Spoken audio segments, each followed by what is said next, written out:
Today I'm going to be attempting to survive in the woods for 24 hours using only the contents inside of a Walmart survival kit. This is how it's going to go down. What's up guys, it's TJ, aka Fishing with YakPak, and I'm here today in the middle of the woods. And you know, sometimes I find myself in strange situations. This video was actually supposed to have been filmed, I think in August. I bought this survival kit. I was gonna film it with Norm and Ayo, and I lost their survival kit. And then I ended up finding the survival kit again in my garage, it was like under my kayak, which leads us to the point we were at right now, standing in the middle of the woods with a survival kit, a Walmart survival kit, a red bag Walmart survival kit. And we are only using the contents within this bag to survive for the next 24 hours in these woods. So we saw these 72-hour survival kits yesterday, and it comes with a waterproof bag, and then there's a whole bunch of contents inside of this bag.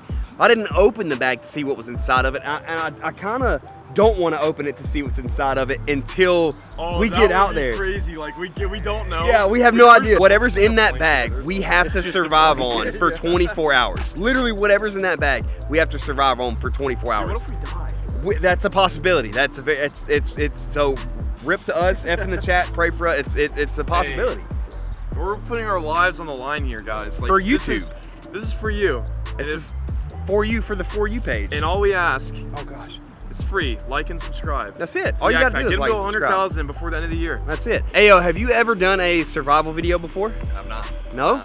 Have you done one, Norm? I don't think so, no. Oh, this is gonna be epic. with you I have, when we did the... Oh yeah, okay, so yeah, we did do a surviving 24 hours on a kayak, which was actually insane. I'll link that video down below if you guys wanna check that out. That was... Yeah, that was crazy. That was insane, but we've never done something like this. This is, I'm excited though, I'm very excited. But look at this, they've got, what is this? First aid kits. Dude, that. Shower, dude, how about that, bro? Yeah, we did that in jungle school. When I was in jungle school, we had something like that. We kind of made it ourselves, but out of like waterproof bags. That's crazy. But like we just ran some stuff down, and like that's how we would take our one shower in all of jungle school. They said I was never gonna drip. That boy do be dripping though. I got the Walmart drip. And then Ozark Trail drip. All right, so this is what we're gonna be grabbing. All right, we have no clue whatsoever what is inside of this bag. It says 72-hour waterproof survival kit, 2-person. Hey, that's us. That's us, Chief. Oh, here's the contents of the bag. I'm an idiot. We could have just opened it. I don't want to know. Don't look at it. I don't want to know what's inside. Actually, I really don't. Hey, put me in, coach. Let's go. I don't want to know what's inside. I don't want to know what's inside because I want it to be a challenge. Like I don't know. I truly don't. I'm not gonna look at it like I promise you guys. I don't know if there's food in there. Reading it. as he reads it, like I don't know if there's food in there. I'm not going. I don't know if there's stuff to like build a shelter. Like I have no clue what's in there, and that's gonna make it very interesting. You guys are screwed. You're screwed. Oh, that's not good. Okay, well, how much is that for? Let's see. Or here, let Ayo look at it. I don't want to accidentally. $58. Okay, so it's $58 for a 72-hour waterproof survival kit. So I know a lot of times you can buy like a waterproof bag like this, and you're gonna be pushing like 20 or 30 bucks anyways, especially if it's a good one. So we're off to a pretty good deal. I'm not gonna lie. So I think that's all we need, right? That we're literally going to survive with whatever is in this bag. Time is 7:38 in the morning, Friday, December 18th. And I don't even know what's in this bag. I've not opened this bag since I bought it. And like I said, I bought it in August. So I have no clue what to expect at all. The rules to this challenge that I've made myself adhere to is I can only use what is in this bag to survive for the next 24 hours in the middle of the woods. So without further ado, let's bust open this waterproof survival kit. Okay, so item number 1 that we've already got. A lot of people may have sped past this. We've got a waterproof bag. That's clutch. That may come into clutch later, who knows? So right here, this says this is a 72-hour waterproof survival kit. It is a 2-person, 130-piece set. Hence the reason I bought it, because I was supposed to do this with Norm, but like I said, I lost the kit and now I found it, and now we're here in the middle of the woods. It's a brisk 45 degrees this morning. I don't know if you guys can see my breath. It feels good out here, feels good. It's gonna warm up today. It's gonna be in the low 80s, I believe. This is the first time I'm opening this bag, and first thing we have duct tape, a compass. Let's pull all this stuff out, and then I'm gonna do a little unboxing type deal. or unbagging, I guess I should say. A tourniquet, that's clutch. You never know, you never know. All right, let's see. Emergency blanket, waterproof safety matches. Now we can start a fire. I don't know, we'll dig into what that stuff is. What do we got here? This is a brick. SOS rations. SOS rations. What is this? Oh, I don't know about that. I can't even. Oh, I don't know about that. I mean, I'm you know, it's part of the challenge. I'm gonna eat one. What else do we got? We've got a first aid kit. Emergency purified drinking water. Emergency purified drinking water. So, I was kind of wondering about that. I was like, is there gonna be this type of water in here? Because I've used or drank this type of water before, right? So when I went through the Army's jungle school in January 2014, we had multiple different sources that we would pull water from. Number one, we started the school with water. Well, very quickly we ran out of water. And when we ran out of water, that was it. We had to resource our own. So we had those life straws. We had pouches of purified water like this. We had a bunch of different things that we could use to consume water. But you weren't consuming a lot. You seriously were not consuming as much as you needed to by any means. I would drink 2 of these. I would gulp 2 of these down and just be good to go. And realistically, with as much weight as we were carrying and as much as we were moving, we needed, oh my gosh, a gallon of water a day, and we just weren't getting it. But it was part of the school, part of the training. Another rations stick. These things are heavy. They're like a pound. Holy smokes. And we've got some more emergency water right here. That's it for the bag though. We got our cool little waterproof bag right here. Okay, so 3 very, very, very important things to survival. You need water, you need shelter, and you need to be able to start a fire, okay? You can actually, your body, you can go quite a long time without food. It's gonna feel pretty bad. It's gonna really suck if you don't get any sort of like food or any sort of protein in your body to be able to fuel your movements. So for example, if you're struggling to build a shelter and you haven't eaten in 12 hours, you're gonna exhaust a lot of energy, right? So food is very important, but not the most important. I would say one of the top priorities of survivability and being able to protect yourself from the elements is building a shelter, some sort of something that's gonna protect you from the elements, right? So it's gonna protect you from crazy wind or rain to an extent maybe, or just the elements as a whole. And then finally, for one of the most important factors of survival, you need some water, okay? Thankfully, in our kit, we got some water. So me personally, I like to know the area that I'm in. So that's why I kind of been walking like in the Army, we call it 5s and 25s, right? So you walk 5 meters out, you do a circle around your patrol base, right? And then you walk 25 meters out and you do the same thing. And within those 25 meters of your patrol base, you should have a very good understanding at the type of environment you're in and what's surrounding you. So that I've accomplished that just now, and I'm gonna make my way back over to where my bag is. Luckily my bag is bright red and I can basically see it through the trees from here. So I just wish that survival kit had to come with a knife. That would have been epic. We've got a lot of open space right here, so the shelter, we may try to do a shelter thing right here maybe. I don't know. It's tons of open flat space right here, that's perfect. Well, you definitely don't want to build any kind of shelter in a creek bed. That's not, don't do that. So I've been wanting to make a video like this for, I can't even tell you how long, just a very long time. So let me know if you guys enjoy this video, if you guys want to see more stuff like this, if you guys want to see me do this with Norm, do this with Ayo, maybe do this with Lojo, or do this with whoever. If you guys want to see more of this is a big one. We're doing 24 hours in the woods, right? So we're literally surviving in the woods for 24 hours. This is a big video. So get this video to 3,000 likes if you guys enjoy this. If you guys want to see me do it again, you get this video to 3,000 likes, and that's going to tell me that you enjoy it. That's going to tell me that you want to see it again. A little quick update, okay? These sticks, they may not make a good shelter for this evening, so we may end up taking our 550 cord and creating some sort of hooch off a triangular pattern of trees and trying to do something like that. But I'm searching around right now. I'm looking around. We're going to figure that out as we go. But I just saw something freaking weird. I found a shoe, and it's always really weird when you find stuff like this in the woods like that. Tell me that's not a bullet hole. Yeah, it's kind of weird looking, and like, how do things like this get out in the woods? Like, what is the story behind this shoe and how it made it out here in the middle of freaking nowhere? And it's been sitting right there, just like that.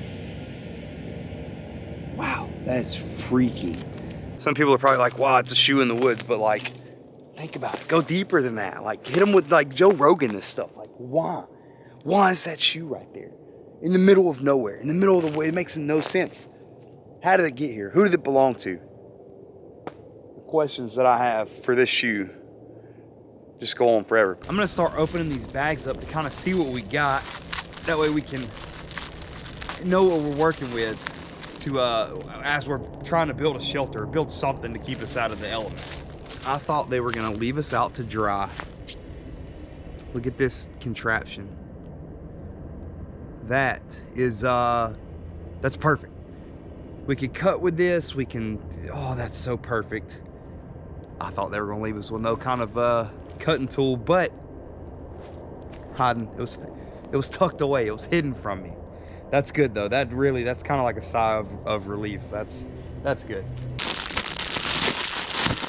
Let's see, dig into this and see what all we got. 550 cord, probably 25 feet if I had to guess.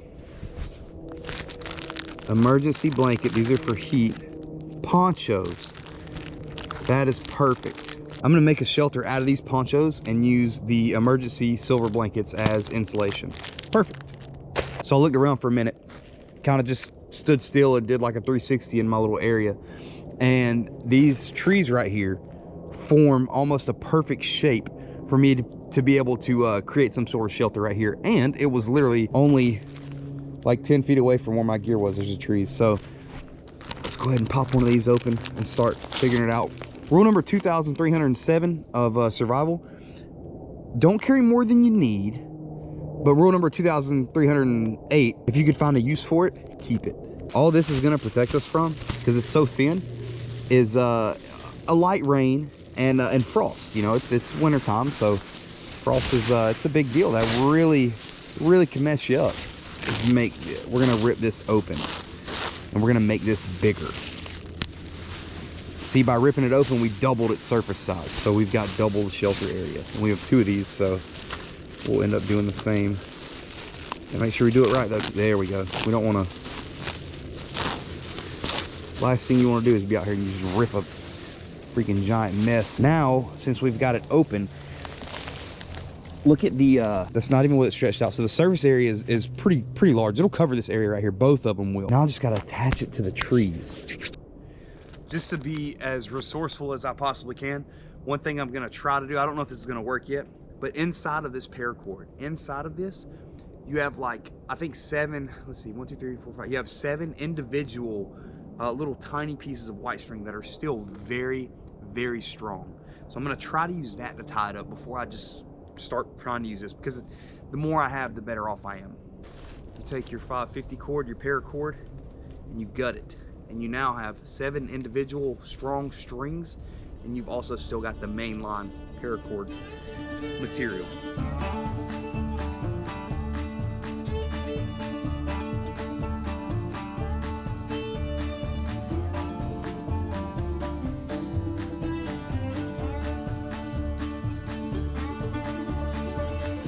You see what I mean right here by putting the stake, put the stake in the ground right there, and it gives it that angle that you're looking for. And then after we get that done, we're gonna, on the back side, so we would sleep right here in there on the back side of these trees, we're gonna wrap one around so it blocks the wind from freezing us to death.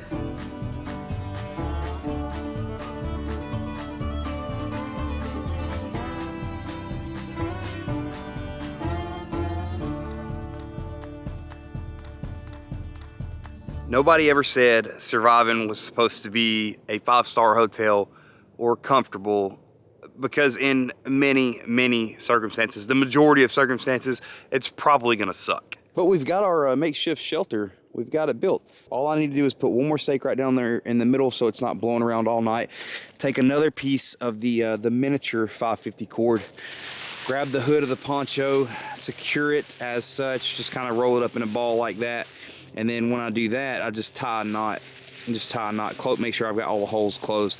Tie a knot around it, because if you don't, water will literally just leak right through. And as we move around to the backside of YakPak's 5-star hooch, you can see we've got it tied off right here with 550 cord, and we've got it staked down in the ground on the backside right here. So it's protecting us. It's protecting our backs from being just blown with wind all night and freezing cold. That's the last thing you want to do is be cold. And in my experiences, and I don't know, experiences may vary, it is a lot easier to cool down than it is to heat up. Once you're cold, I mean, you're cold, and that's just, it's hard to shake that. So staying as warm as possible for the longest duration possible is key. And that may be a personal thing, because I'm not too good in the cold. Maybe a lot of you guys up north specifically would rather have the cold than the heat, but I thrive in the heat, and I don't do so good in the cold. Anyways, we've got it tied off here. We've got it staked in the ground, and as you can see, it creates a wall, a wind blocking wall right here, as we would be asleep right here. Now we're also going to pull this tighter and together.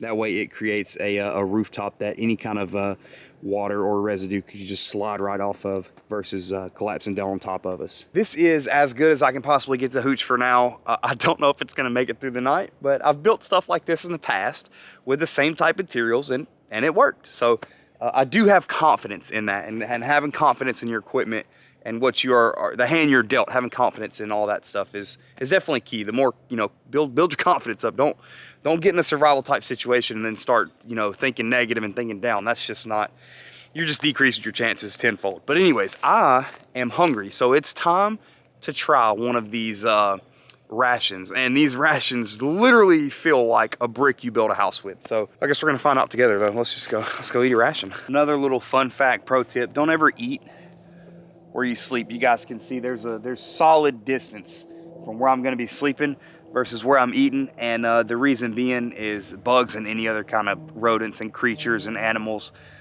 If you're laying in your tent or laying in a shelter or laying anywhere, whatever, and you're snacking, you spill crumbs or whatever, it's just gonna attract a lot of unnecessary stuff. And I'm not trying to wake up with some rodent on my chest, like eating cracker crumbs. Like I'm not, it's not about that, So keep a distance from where you eat. And like I said, this specific right here is going to be where my fire is, because it's a nice little open area.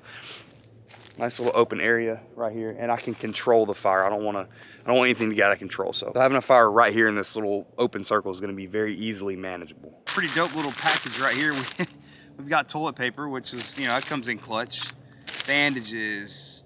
Ooh. So this is hand sanitizer, and hand sanitizer has alcohol in it, and alcohol is good for starting fires. But until then, SOS rations, life-saving craft and natural disaster. Each packet of 9 forfeited food bars provides 3,600 calories, offers maximum survival capacity with drinking water restrictions under all environmental conditions. Eat 3 food bars per person per day. Replace within 5 years. I like that warning label. Oh, great. They look delicious.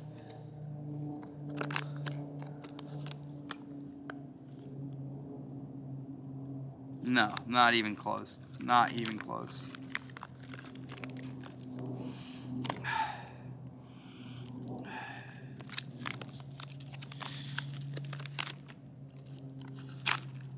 Wow. So they okay. They look, I don't know, we're gonna try a bite though.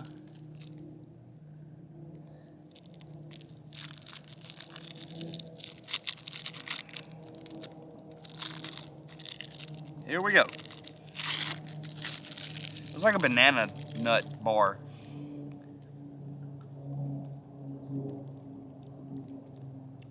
It's not bad.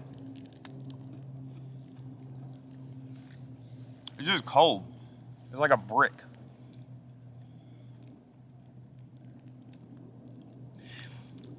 Yeah, it literally tastes just like MRE snacks.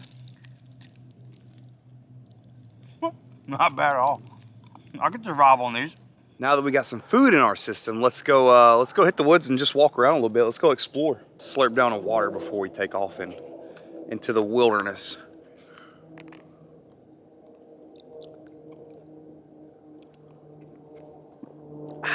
That's good stuff. Very purified water. Good stuff. All right, let's go on a hike. Before we just go start to explore, one thing I think we need is some sort of weapon. And I'm kind of upset that this thing didn't, this is where a machete or a knife or something like that would come into handy, but we're just gonna have to make our own.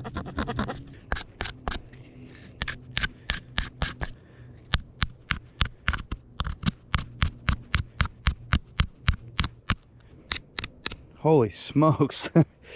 That took a while. Okay, not bad though. We got us a little stick. Yeah, it's definitely sharp enough to do some damage. It would impale, that's for sure.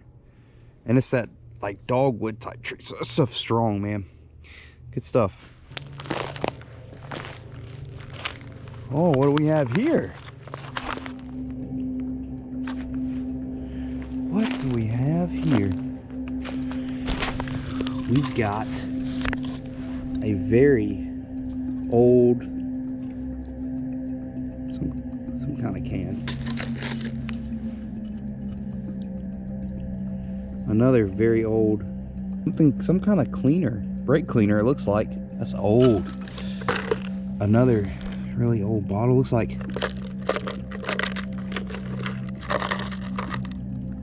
maybe people shooting years and years and years ago. What is that? What kind of bottle is this? Some sort of Coke bottle, old type Coke bottle. Oh, there's just a trail of stuff. Wow.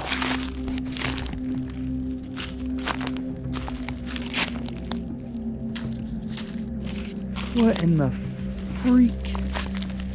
What is that? Well, that's weird. I just stumbled across some kind of like super weird. All kinds of bottles and stuff, like oil type stuff. And then you go back here and then you've got, what is this? Here's a jacket, right? Oh, that's frozen. Well, here's a piece of it. Just a jacket frozen in the ground. That's kind of, oh, that's crazy. It really makes you wonder, like, how does stuff like this, how does this stuff get out here in the middle of the woods? Like, what is the story? What do we got here? A fuse box of some sort. ProPack International. Might have to look that up later tomorrow when we get out of the woods and see what that even means. I don't know about you guys or where you guys grew up, or you know, as you were growing up, what you spent your time doing, but me and my brother and my cousins, you know, we all spent a ton of time in the woods just playing and building forts and hunting and fishing and doing all kinds of cool stuff. So this just really just kind of brings me back home, you know, puts me in my natural element. This whole all these things that I just found, like, they really have me just so intrigued as to like what they are, why they got there, when they got there. So many questions, so little answers. All right, I really want to come back and spend like an entire day. I don't even know what that is. I just want to spend an entire day exploring and going through these woods. Like, I think that would be awesome. Let me know if you guys want to see that, because I love doing it, and I will definitely do that. Update. Well, it's it got dark. It's late, and it's time to start the fire. It is a crystal clear evening, and we've got our little. See if I can actually light this with my phone. Not the fire. I'm just kind of show you guys what it looks like. We dug some dirt out. We got a nice little teepee going on. Hopefully, hopefully it fires right up. The biggest task is going to be finding all the stuff in our bag. Boom. The first thing I pull out is the matches. Exactly what we need. Perfect. We've got some paper and stuff from these different like things. So we're going to be using some paper to assist in starting our little campfire here.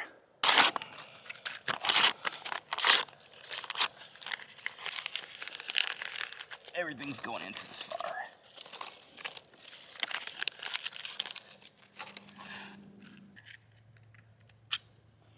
Oh, I broke the match. We're just lighting and going, boys. We're not holding back.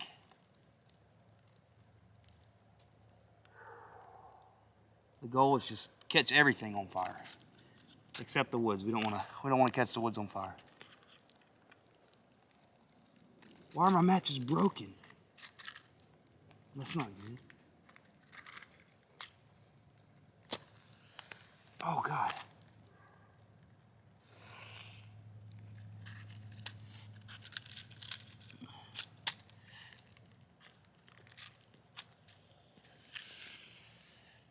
Oh, I think we did it, boys. One thing you want to keep in mind when you start a fire. Moved all the leaves out of the area for the most part. It's just dirt. We dug a hole under there for the oxygen to get up in there, and then you can see the sticks are they're on fire now, which is exactly what we wanted. Today turned out to be a pretty successful day. We're ending the evening here on a nice little campfire. Our survival fire, 24-hour challenge fire, some kind of fire. We have a fire, that's for sure. I want to make sure we keep this thing under control, and then start getting the little sleeping area ready for some sleep, because I don't think it's supposed to be cold tonight, but we shall see.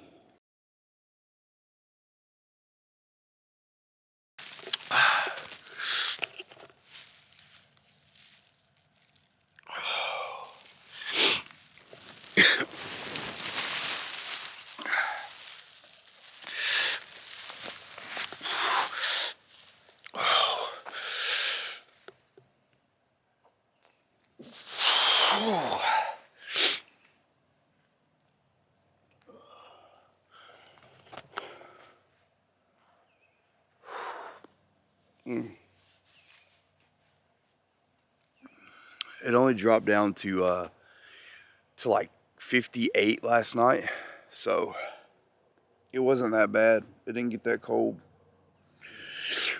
58's not bad at all. I was worried it was gonna drop to like, oh my gosh. What time is it? 7:20 a.m. December 19th. We made it. We made it 24 hours. Wow, the hooch held up. The steak came out a couple times last night, but I think I might have been rolling. I forgot to put a steak right here, so I think I was rolling on it all night. This one held up. It didn't really get windy last night, so this wasn't an issue. There's some dew on it though. You guys can see that the water on it right there definitely protected me. Oh man. I'm not really wet at all. I don't feel wet. Maybe I'm just too cold to realize it. Whew. Okay, well, that was dope. Let me know if you want to see more 24-hour camping survival type videos on the channel, and I'll do that for you guys. This wasn't that bad, but it is fixing to get a lot colder here very soon. So keep that in mind. Go easy on me if you're trying to have me doing these challenges every other day. Ooh, man, that would be rough. Anyways, thanks for watching, guys. Don't forget to subscribe to the channel if you're new, and hit that thumbs up button. I will catch you guys on the next adventure, whether it be surviving, camping, fishing, whatever. I love you guys. Catch you on the next adventure. Peace.